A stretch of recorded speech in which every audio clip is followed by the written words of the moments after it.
A little bit ago, I brought up Okada was leaving AEW, or pardon me, New Japan Pro Wrestling, and he might be joining AEW. I think he's going to join WWE.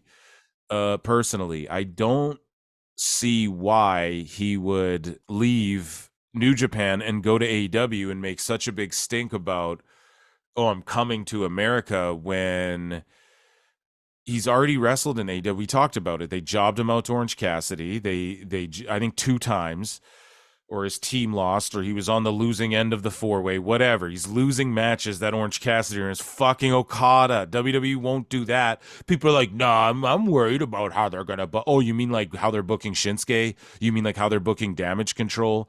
This, and then they go, oh, Akira Tozawa. It's like, no, dude, Akira's been a goober for like 3 years now, ongoing, maybe even longer. Like his character's been like, his Cruiserweight Classic era. He's like one of the best in the world, dude. Like he was why I was putting Cruiserweight Classic on. He was over as fuck, throwing his body around, having great, tremendous matches. He still has great matches, but now it's like he's like a kind of a goofy guy. That's like the gimmick now. So you can't point to that one. Damage Control. And they're still saying like, oh, WWE doesn't like guys if they can't speak English. Look at Damage Control. Look at Dragon Lee. Look at they're letting him cut promos on NXT, and look at Shinsuke. So I vehemently disagree. Shinsuke and Okada are boys. I thought Okada was going to stay behind and help Tanahashi with NJPW now that he's the president, but no, I guess he's like, no, I'm going to America, and I think he's going to TNA a couple more times, or yeah, I think he's doing like 1 or 2 shots there, because, and I don't think he'll sign there, but I think he's doing that because when his first run there was just bullshit, so now he can really do it, like, do his a couple matches there properly, because he has obviously respect for that place, and everybody does now. TNA's lit right now. But my prediction is Okada at WrestleMania 40 against Gunther. That's my prediction, man, for the Intercontinental title.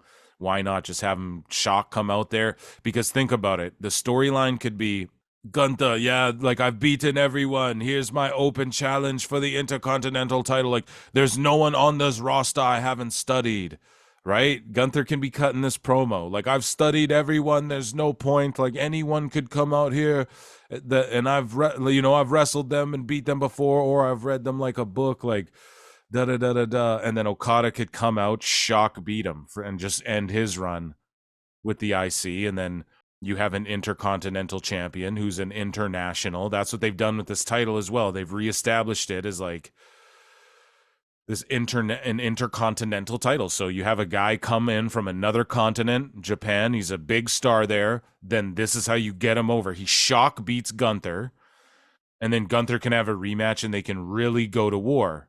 And it doesn't hurt Gunther because he's been so fucking dominant, and Okada's like the guy, and the mainstream doesn't know him that great, but this is how you get him over to them, and WWE does a good job of explaining, and then the smarky smarks will know, and then ESPN and all of them will write headlines, holy shit, Okada's in WWE now, and then Michael Cole, for those of you who don't know, Katsuchika Okada is a blah blah blah blah blah blah. Boom. And then and Shinsuke keeps saying in promos, oh, I have chaos to you, or I'll bring chaos to you, da da da da da. And we talked about it before. Here's the difference, right? So in AEW, right? In AEW, the wrestling is taking up 63% of the show. Okay, guess what's going on? Guess what's going on in that 39% of wrestling that WWE had, or whatever, right? Michael Cole and all the shit is getting stuff over about the fucking wrestlers. So guess what, guys? On that Raw, they would take the time, they'd do their diligence, and they'd help get Okada over, and how he beat. And then Gunther comes out and he cuts a furious promo, and Okada comes out, and then they all brawl and blah blah blah blah. Then at the next pay-per-view, you get the rematch, right? Where Gunther's had time to study, and and maybe he wins, maybe he loses, I don't know. But Gunther can go, whatever, like, my aspirations are for the Universal title, whatever. But Okada, man, that's how you get him over. It's a prestigious belt. He's a prestigious wrestler. It's not like they're just going to shit in his mouth, right? Triple H respects Shinsuke. He respects Okada, I promise you. So I say go to WWE, man. Fuck, like, go get a big paycheck for sure, or just go to WWE and prove you're the fucking man that we know you are, for real.